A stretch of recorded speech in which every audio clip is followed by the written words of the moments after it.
Welcome back to the channel everyone. कैसे हैं आप सब? आई थिंक सब लोग बहुत अच्छे से होंगे। तो गाइस, आज हम एक नया सेक्शन देखने वाले हैं, सेक्शन 206C1H। सेक्शन 206C1H किस बारे में बात करता है? देखिए, कोई भी पर्सन अगर अपनी गुड्स को सेल करता है और उसके बदले में क्या मिलता है? उसे कंसीडरेशन मिलता है, जो कि कंसीडरेशन 50 लाख रुपए से ज्यादा है। तो इस केस में आपको टीसीएस कलेक्ट करना होता है 0.1% की रेट से। आपको कब कलेक्ट करना है, किस सेलर को कलेक्ट करना है, किस से कलेक्ट करना है, और वो कौन कौन सी कंडीशंस हैं जब आप इसे कलेक्ट नहीं करेंगे, हर एक चीज डेप्थ में आज की वीडियो में हम डिस्कस करेंगे।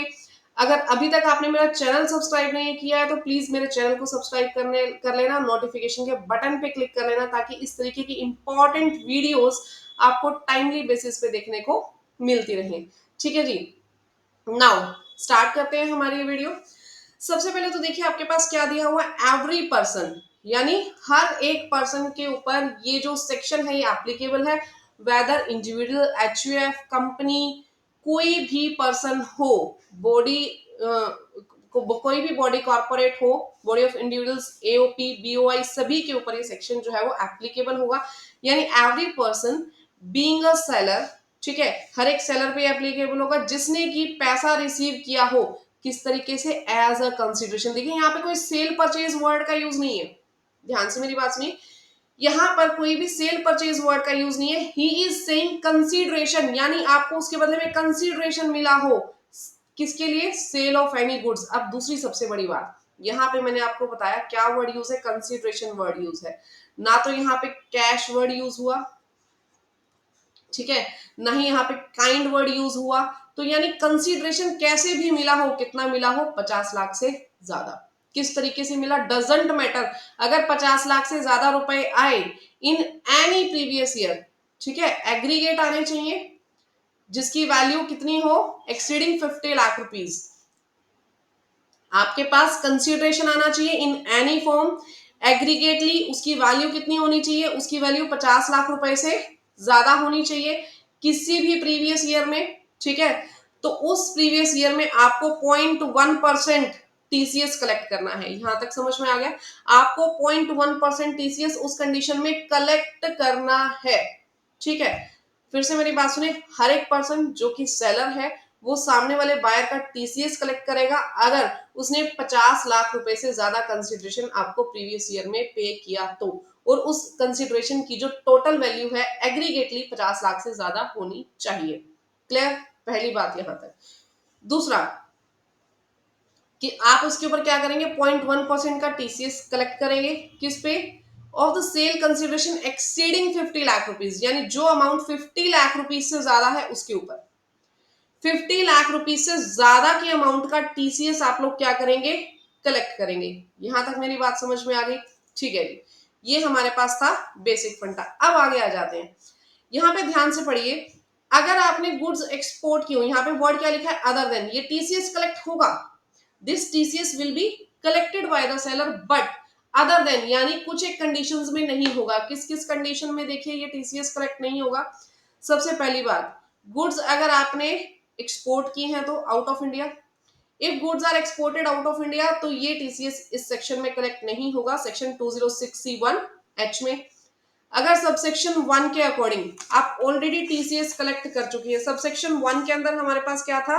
एल्कोहल था हमारे पास, ठीक है। Just a second.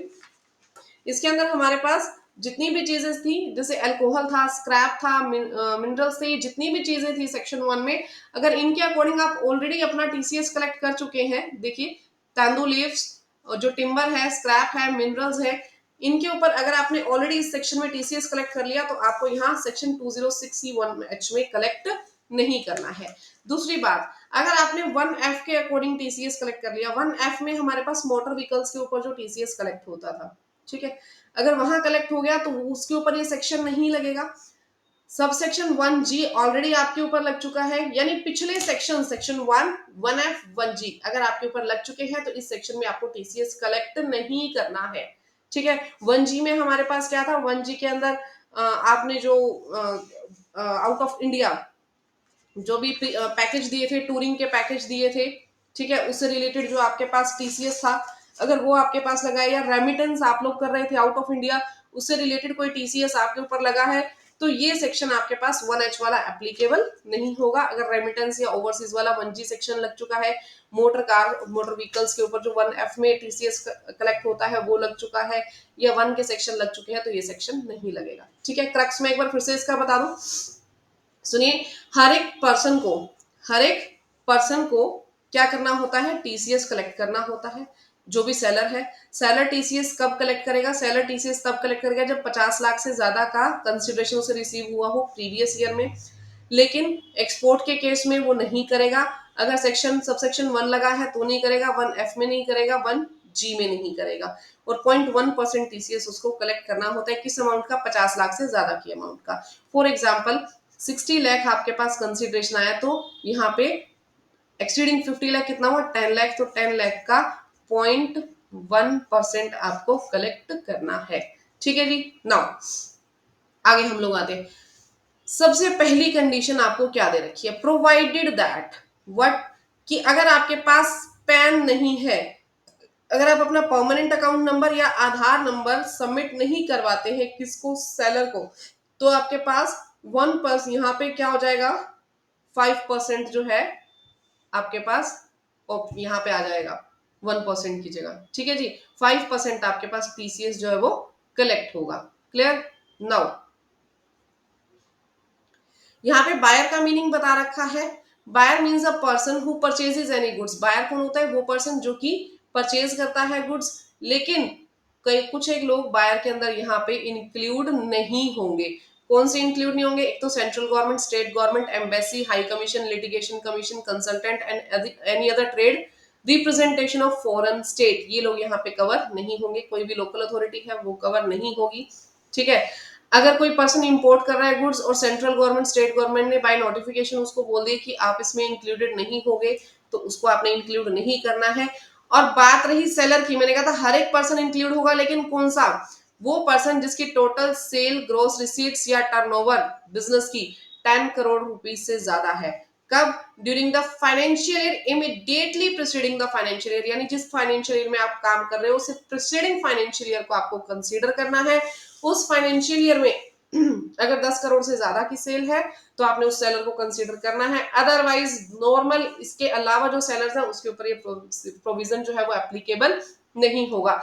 तो गाइज, अगर आपको मेरी ये वीडियो अच्छी लगी हो तो प्लीज प्लीज प्लीज वीडियो को लाइक, चैनल को सब्सक्राइब करना मत भूलेगा। अगर कोई भी क्वेरी हो तो कमेंट बॉक्स में आप लोग मुझसे पूछ सकते हैं। Thank you, bye bye, take care everyone.